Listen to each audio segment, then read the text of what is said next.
Hello everyone, hope you're all doing well.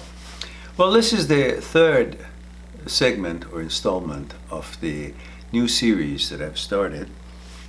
I think the series will be called The Change is Coming. if I'm not going to change my mind, that's the name it's going to be.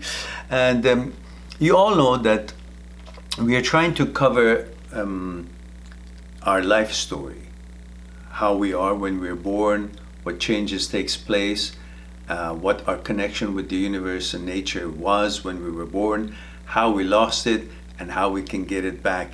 And now today we're following the second portion, which talked about it ended questioning how we can get back that connection that we had with the universe, with the nature. And today, and we mentioned that one way of it, and the way of it, was through meditation. So today I want to talk about meditation a little bit, and perhaps I will, at the end of the video, I will show you maybe a few kinds of meditation with a very short demonstration.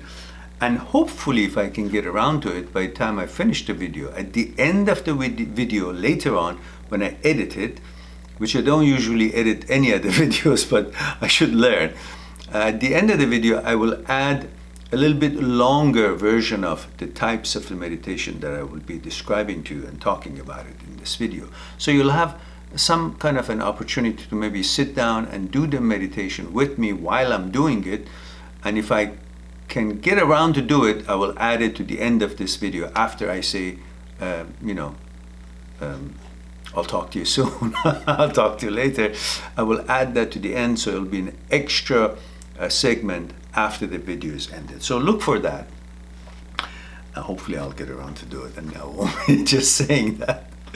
Now, last time we talked about a few thoughts and ideas, and today we want to talk about what meditation does, or why we do meditation.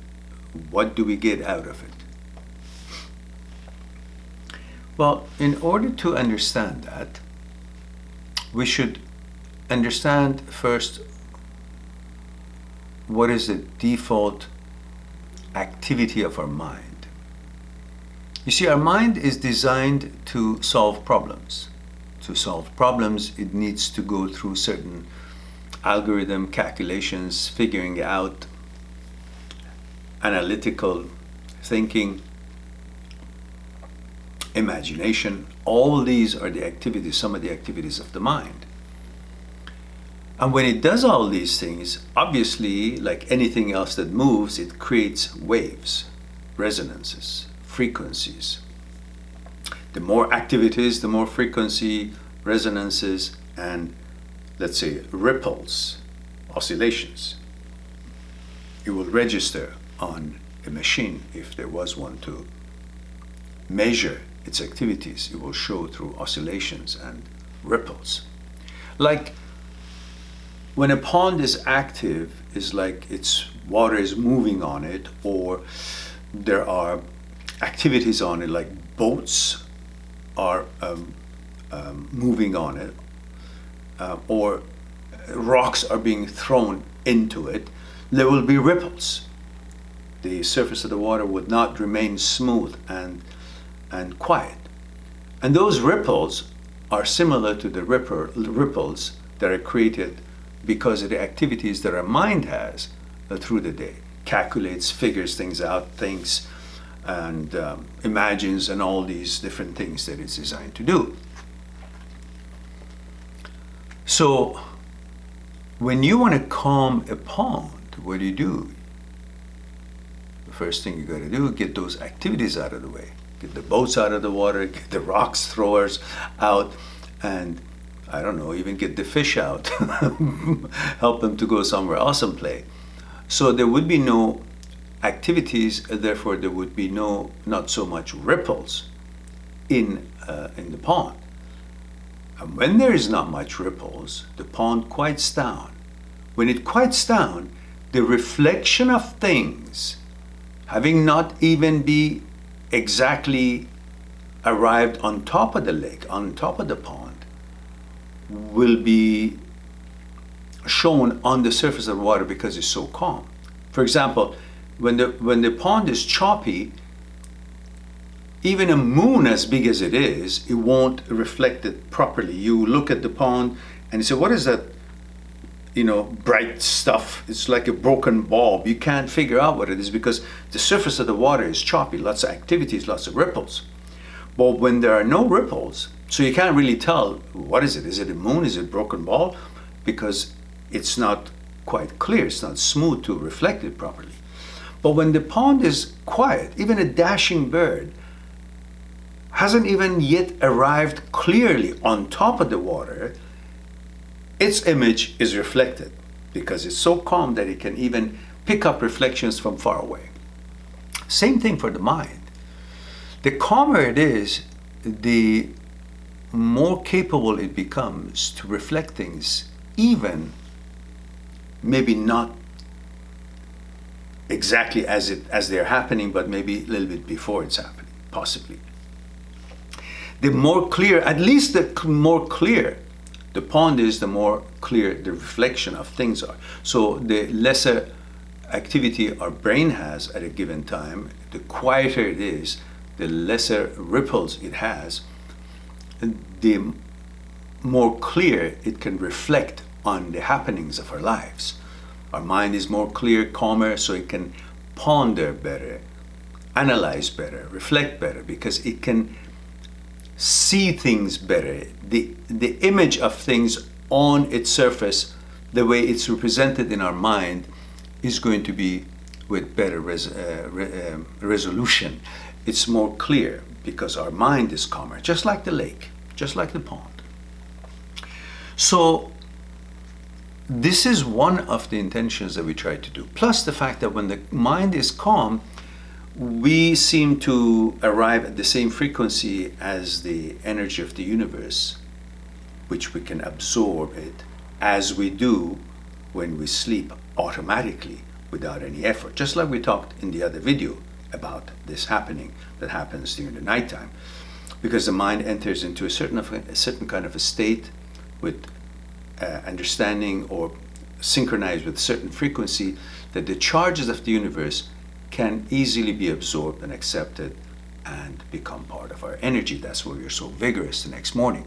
Now, that's one of the things that it does. The other one is that it reflects things better when the ripples of our mind is decreased to infinitely imperceptible decreasing ripples. So, in order to do that, and of course, you know that during the day our mind is creating over 70,000 thoughts.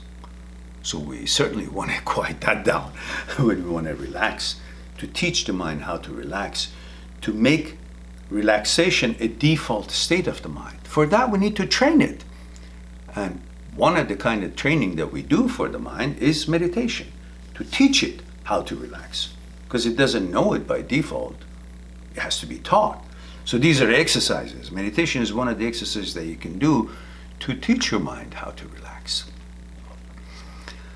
You're quieting down the mind. It's like you're walking into a table full of different kind of fruits, tropical fruits, all kinds of fruits, amazing, delicious looking, colorful, and the mind is processing all of it, absorbing all of it, understanding and curious and interested. So it's a little bit busy, right? These are like those fruits and things on the table. It's like the thoughts that your mind is constantly processing and paying attention to and so on. It's busy with. But what you want to do, you want to turn that whole setup into when you pick one fruit, like a peach, and you're totally focused on peeling the peach. There's no other fruits, and you're fully focused on this peach, and you're peeling it, and focus on how properly to peel that off the peach, and you can see the juiciness of the peach while you're peeling it, and you can't take your eyes off of it, your attention off of it, because the promise of that delicious, juicy peach helps you to do a better job when you're trying to peel these away from the peach, and how focused you are, anticipating the enjoyment you will have when you've done a beautiful job on peeling the peach. So if you notice, while we're talking about peach, you were only focusing on the peach. No other thoughts was in your mind, because you were totally focused on one thing. And that's what we want to do. We want to create a certain situation in the mind that it's not seeing or focusing on all those kind of tropical fruits on the table, and it's only focusing on one thing. In turn, the activities are reduced and the ripples are reduced. The reflection of everything in your life becomes lighter and more clear, and your decision making becomes easier. You can see things better, you can absorb and analyze and understand things better, which helps you with your studies, which helps you with your decision makings, which helps you through all other things that you want to figure out. So when you meditate, mind becomes more powerful because it becomes more relaxed, and there's a certain power in relaxation. Relaxation is the natural and the strongest state of our being, which most people don't understand. They think relaxation is weak, but relaxation is the most natural and the strongest state of our being. And we got to learn how to relax. We're not talking about dead relaxation. Well, this is dead relaxation, it's not powerful. But when you relax is when your mind and body becomes coordinated. And when you understand that coordination, how it takes place, then you are totally relaxed, but alive relax, sharp relax, alert relax, but relax. That is the most powerful state of our being. So part of the training for that is through meditation, which brings your mind to focus and relaxation and takes away the excess thinking, thoughts, possibilities, and configurations and figuring out things out of the way. And focuses on one thing. You know, you can never stop mind from thinking. That is not possible, because when you stop thinking, that's pretty much the same as when we die. Just like the heartbeat doesn't stop until we die, and as long as we're alive, the heart beats. As long as we're alive, the mind also thinks. Thoughts are there. So we can't stop it totally from thinking, but we can reduce it to maybe one or half a thinking. It's like, instead of having the engine of your car on and putting it on gear and driving it, the engine is on, but it's in neutral, you're not driving it, and it's just on idle. It's on, but no activities, no weight on it, no mandate, no task for it. And that's what we want to do through meditation to our mind. That's the whole intention of it. That's how we get it to relax. To take the extra and unnecessary work out of its way. How? By teaching it how to focus on one thing. Like the peach. So we want to learn how to peel the peach out of all those fruits available and showing in that room or in that table. The tropical fruits. All interesting, but we want to focus on one thing, the peach. That's what we want to do with our thoughts. We want to focus on one thing, and through that exercise, we bring relaxation to the mind. So, when you want to do one thing and turn mind away from all the unnecessary thinking and lighten up its load, then you pick the easiest thing to do. The easiest thing to focus on is your breathing. When you're closing your eyes, you sit seiza, which is sitting on your knees, or sitting zazen, which is cross-legged, which perhaps at the end of this video, if I actually can, I add the type of meditation that is done while you're sitting seiza on your knees or sitting zazen cross-legged, which I can't show it here because I don't have the setup for it, but perhaps I can add that to it. So we sit seiza on your knees, If you're not so comfortable, you sit zazen, cross-legged. And maybe you put a little cushion underneath your your seat, so you can kind of have a little bit of a forward tilt to make it more comfortable for you. And then on that position, you slowly close your eyes and focus on the flow of your breathing. You're not focusing on anything else, but you're focusing on just the natural thing that you do, which is breathing. So when you breathe, you focus on seeing that air entering your nose. So inhale, and you focus on the movement of that air through your nostril, going in and then exhaling it out.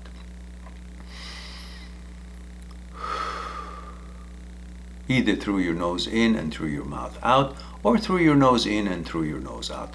Whatever it is that you choose, focus on the movement of air, movement of that action that you're engaged in. Breathe in. See it in your mind as you're breathing in, and see it in your mind as you're exhaling it out through your nose. So your focus is on the movement of your breathing. Breathe in. Breathe out.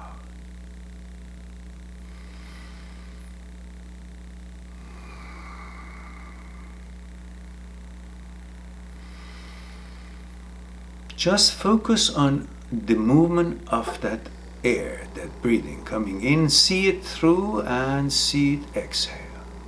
That's one kind of a simplest meditation, which you continue that for 5 minutes, 10 minutes, as many minutes as you feel comfortable.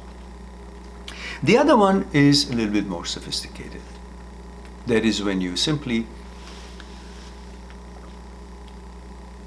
imagine the whole movement of energy from one end of the universe to the other end of the universe. They're all happening at the same time, which they are.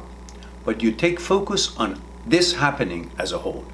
In other words, a line from infinitely far away of the universe has started its travel, its journey to the other end of the universe, and another line from that end going this way, another energy line from that end this way, from another energy line from that end to this way. So all these energy lines from all directions, from infinitely far away, coming and continuing their journey, but they pass through you. They pass through one point in the lower abdomen. We call that the small point. So they all pass through that small point.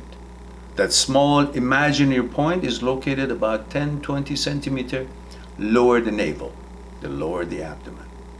So you pick a hypothetical point in that area of the lower abdomen, 10-20 centimeters below the navel, and you call that the small point.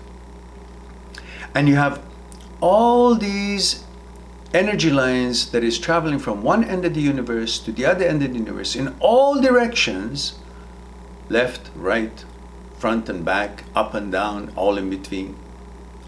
They all have to pass through that small point in your lower abdomen. As they pass through and continue their journey, they all join in that one point. One is coming this way, one is coming that way, one is coming this way, one is coming that way, one is going this direction, one is going that direction, one is up, one is down, one is in between. All these directions from all corners of the universe, they're traveling, this energy line is traveling to the other side of the universe. And they all join, all of them join at that small point, 10-20 centimeters lower your abdomen. So what you want to do in this kind of meditation, you focus on that very point, that all these energy lines are joining together and passing through that connecting point that all these energy lines are passing through. There is one point that they all join together. As they're passing through, continuing their journey, they cross on each other. That cross point is one small point. You focus on that. and you focus on the movement of universal, expanded universe, infinitely expanded universe, all these energy lines, you imagine them coming around you on their way to continue their journey. They pass through your small point at your lower abdomen. And you imagine that movement at that very small location, at that very, very small point. You imagine that they're all passing through. The flow of energy in that point is what you're focusing on in your mind. You see all those energy lines passing through, crossing each other, and you focus on the flow of that energy on that point. And you keep focusing on that flow at that small point. You stay there and you just observe. Observe the flow of that current, that energy at that very small point that all these energy lines are crossing, which brings all that energy to you. And when you stay there for a while and enjoy observing that whole energy flowing through that small point, which is located at the lower abdomen of yours. And after a while, you decide to pick up the other end of the flow. In other words, with all the energy lines that's flowing outwardly, you come with it in your mind. Your imagination expands with the travel direction of all these energy lines that are now having gone through that small point and now continuing their journey, which means they're now flowering out to the ends of the universe from all directions. Just as that a minute ago they were all condensing down and you were observing the flow at that very small point, and now you're traveling with them to the ends of the universe as they expand. So we call the expansion meditation. And so you let your mind, your imagination, follow and accompany this expansion of these energy lines in all directions like a globe to all corners of the universe. And you go with it as far as your imagination can allow. And you just then, at one point when you cannot imagine it continuing its journey, you got to some very, very far points in your imagination, you just relax. And it will happen, expand continuously by itself. But you just observe its movement. And for a while you rest there.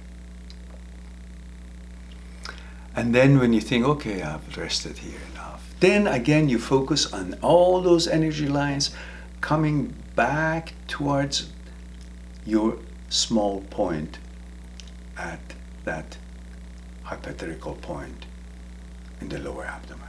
And they all condense toward that small point and they join there, and again you relax and you watch and observe the flow of the current of the energy at that point. That is when you have become one with the universe, with the flow of the universal energy. There is no you, there is no universe, all a flow of energy at that very small point, because everything is energy. And you're just focusing and observing the flow and movement of that energy. You and universe both become one and the same, and nothing but energy. So you're focusing only on a current, on a flow of energy at that very small point, at that lower point in your abdomen. And you do that expansion and concentration as long as you want to take it, 5 minutes, 10 minutes, and every cycle of expansion could be as long as you want it, and when you condense it, it can be as long as you want it. Observe it as long as you enjoy it, and then reverse it, expansion and concentration. And always end at concentration. So that's pretty much two kinds of meditation for you.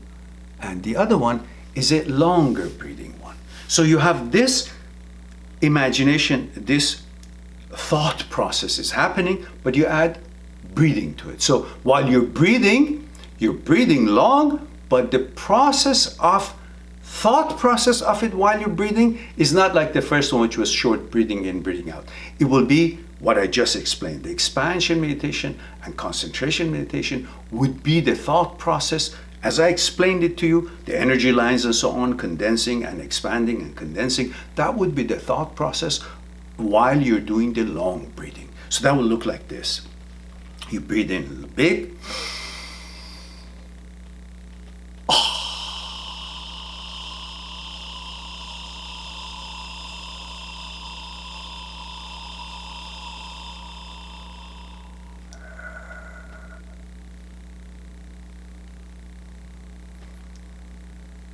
Then you breathe in again.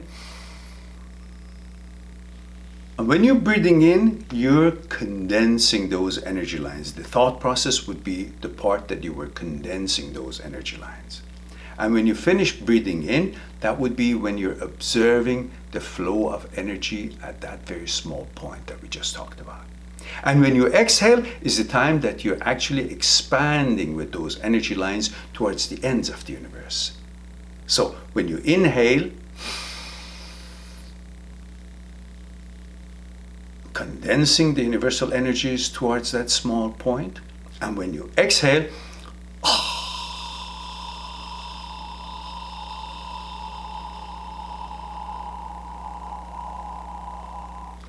you're exhaling while your thought process is expanding off the energy lines towards the ends of the universal boundaries, which there are no boundaries. So that's pretty much would be a type of meditations that we would do in order to decrease the ripples of mind and bring the pond to quiet surface, so every reflection of our lives would be much more clear, and we would also learn how to relax our mind and how to become more focused for whatever it is we want to accomplish in our life, studies, sports, toleration, whatever it is, thinking, inventions, whatever it is, and then become stronger and calmer and enhance the quality of our life. I hope that would be something for you to think about and would be helpful for your learning about what this meditation and so on is. And hopefully I can put some examples or demonstrations behind this video if that was at all possible. So be good to yourself and the others. Until then, I'll talk to you soon.